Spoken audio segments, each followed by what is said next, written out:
Video আশা করবো তোমরা সবাই ভালো আছো। নতুন একটা ভিডিওতে তোমাদের সকলকে জানাই অনেক ভালোবাসা। তো আজকে হলো বুধবার, তো আজকে থেকে শুরু করছি আমার আবার ডেইলি ব্লগ। তো আজকে থেকে আবার ব্লগ করছি। তো অনেকদিন পর ব্লগ স্টার্ট করেছি আর ঘরে রয়েছে প্রচুর কাজ পড়ে, প্রচুর মানে প্রচুর। তোমাদেরকে চলো এক ঝলক দেখায় যে ঘরের কত কাজ পড়ে রয়েছে। এদিকে দেখো প্রচুর কাজ পড়ে রয়েছে, সমস্ত কিছু একা হাতে করতে হয় যেহেতু আমাকে তাড়াতাড়ি করে করতে হবে। আর অনেক কাজ রয়েছে, তোমাদেরকে চলো রান্নাঘরটার অবস্থা দেখে এত পরিমাণে খারাপ। এদিকে দেখো এই অবস্থাটা প্রচুর খারাপ, ঘরের কাজ হয়নি। আর আমার ঘরে একটা দস্যু রয়েছে, সে মানে যতই গুছিয়ে রাখি না কেন ঘেটে ঘুটে একসাকার করে দেয় পুরো একদম। এই জামাগুলোকে টেনে টেনে নামিয়েছে, অনেক দুষ্টুমি করে। তো সে এখন পড়তে গেছে, তাকে পড়তে দিয়ে এসেছি। পড়তে দিয়ে এসে এখন আমি ঘরের কাজ করবো। আর এখনো তোমাদের দাদাভাই আসেনি, তোমাদের দাদাভাই আসলে দাদাভাইয়ের জন্য দেখা যাক। কালকে রান্না করেছিলাম চানা মশলা আর পরোটা করেছিলাম, আজকে কি খায় দেখা যাক। তো সে যেটা খাবে সেটা করে দেবো, সেটা কোনো ব্যাপার না। আর এদিকে চলো রান্নাঘরের অবস্থাটা দেখায় তোমাদেরকে।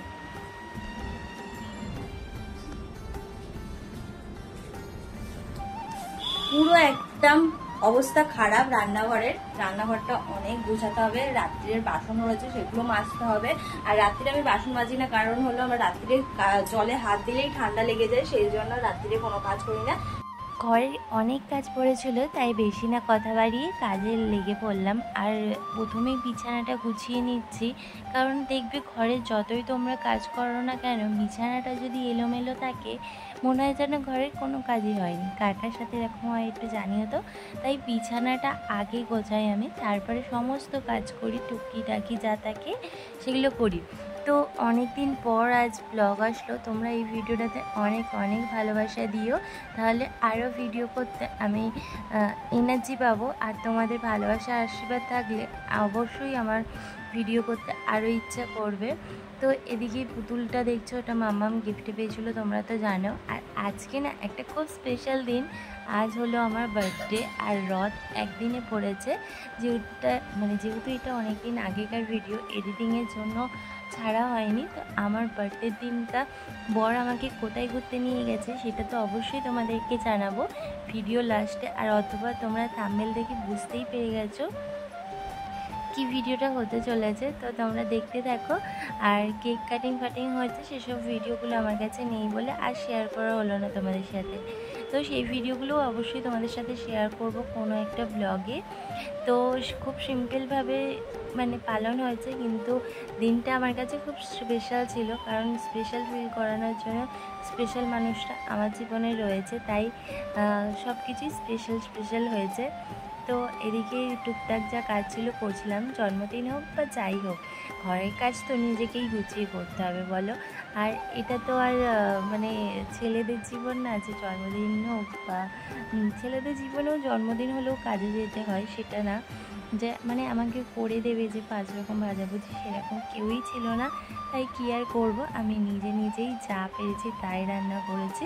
আর ঘরের কাজ তো করতেই হবে, সেটাও বাইরের লোক এসে করে দেবে, তাই নিজের ঘরের কাজ সকাল সকাল উঠে নিজেই করলাম। করে টোরে পুজো দিয়ে তারপরে আমি খাওয়া দাওয়া করবো এবং সবাইকে খেতে দেবো। তো ভিডিওটা তোমরা দেখতে থাকো, অনেক কাজ ছিল সেদিনকার, তোমাদেরকে বলে বোঝাতে পারবো না। তার মধ্যেই আমরা এক জায়গায় যাওয়ার প্ল্যান করেছি, আর সেটা খুব ভালো জিনিস। তো তোমরা ভিডিওটা দেখতে থাকো।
ঘরে কাজবাজ সেরে খাওয়া দাওয়া কমপ্লিট, এদিকে রেডি হয়ে বেরিয়ে পড়েছি আমি আর তোমাদের দাদা ভাই মুভি দেখতে। কালকে মুভি যে বেরিয়েছে ওই বইটাই আজকে আমাকে তোমাদের দাদা ভাই দেখতে নিয়ে গেছে। আর বইটা দেখতে দেখতে শেষও হয়ে গেছে। আর বইটা জাস্ট অসাম হয়েছে, তোমরাও যাও গিয়ে দেখো, খুব ভালো হয়েছে। আমার তো ভীষণ পছন্দ হয়েছে। এতদিনে যত কটা বই দেখেছি তার মধ্যে এটাই আমার কাছে সবচেয়ে বেস্ট লেগেছে, আর খুব ভালো হয়েছে। দেন তারপরে বই ঠই দেখে আমরা চলে আসলাম বাড়ির দিকে রওনা দিচ্ছি। আর সিনেমা হলে সেরকম একটা ক্যামেরা ঠিকঠাক অ্যালাও ছিল না, আর ভয়ও লাগছিল, সেই জন্য আর করিনি ওখানে ভিডিও। তো এদিকে দেখো রাস্তাটা কি সুন্দর সাজিয়েছে, কারণ এখানে শেওড়াফুলির এখানে একটা জগন্নাথ বাবার মন্দিরে পুজো হচ্ছিল, তাই এখানে কি সুন্দর করে সাজিয়েছে। তো সেটাই দেখতে দেখতে চলে আসলাম স্টেশনে। আর স্টেশনে আসতে না আসতেই আমরা ট্রেনও পেয়ে গেছিলাম, তাই অসুবিধা হয়নি। এদিকে তোমাদের দাদাভাইও বসেছিল, আর তোমাদের দাদাভাইয়ের সাথে একটু কথা কাটাকাটি হয়েছিল বলে আমি ওর সাথে কথা বলছিলাম না, তাই ও একটু রাগ টাইপের করছিল। দেন তারপরে আমরা ট্রেন পেয়ে গেলাম, বাড়ি চলে আসলাম।